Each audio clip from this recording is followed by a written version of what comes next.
So you've created a product or a service and you want to go out in the marketplace and now sell it. Well, congratulations. That's the true American dream. Welcome. I'm going to give you some tips and tricks while you're planning your assault. So, does your product or service, is that something you would want to buy, like truly as a customer? Is it at a good price range? A lot of people don't know this, but Costco actually wasn't its own idea. It was actually some guy watched it, some other guy for about 2 years and fully watched all of his processes and how he was doing and tried to learn how he did it better. And look at Costco. They literally have a cult following. I have never seen something so crazy on a club provider.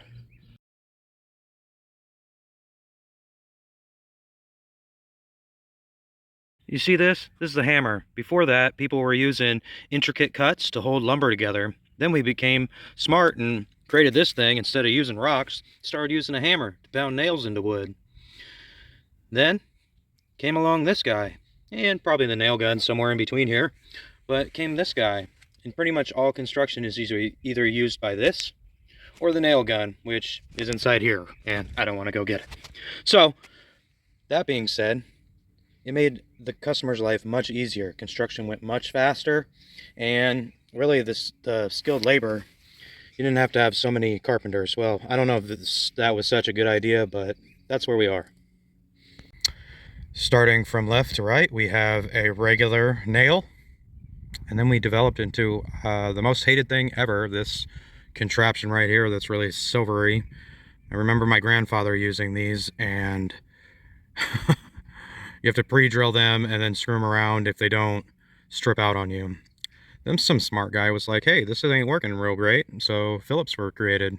And then from that one's pretty ground out, but we went with stars, which fix the solution of the slippage even farther for the hammer drills. We also have squares.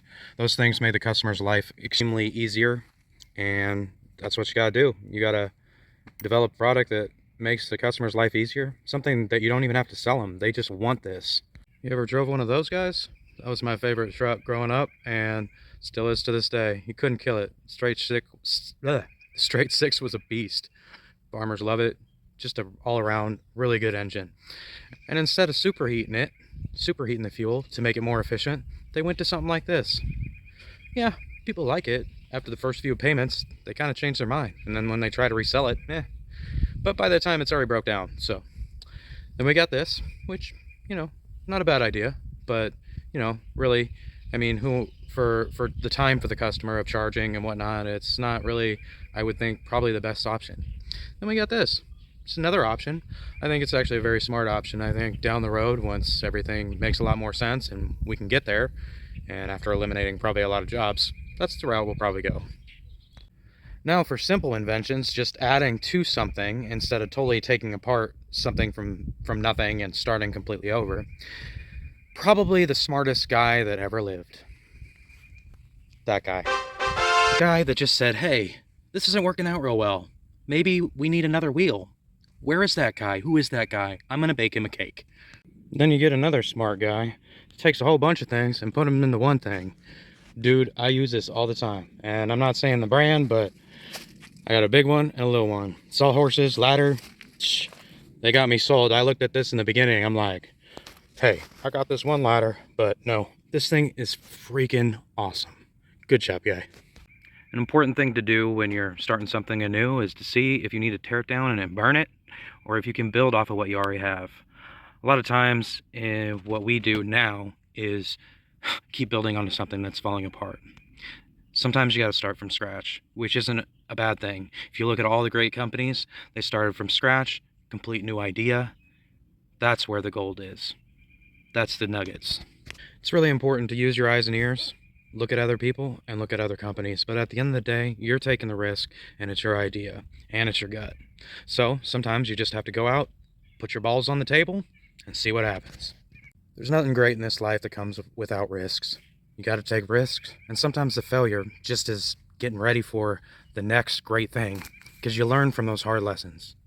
And what I've learned in the long haul, if you give the customer something they want, something that you would want for a really good price that helps them in their life or leisure or whatever it might be, maybe even information, that's where the stability is. That's the firm foundation where you don't have to worry about, how the economy is going or whatever. Because if it's a real idea for this very moment, for the normal person, that's the thing.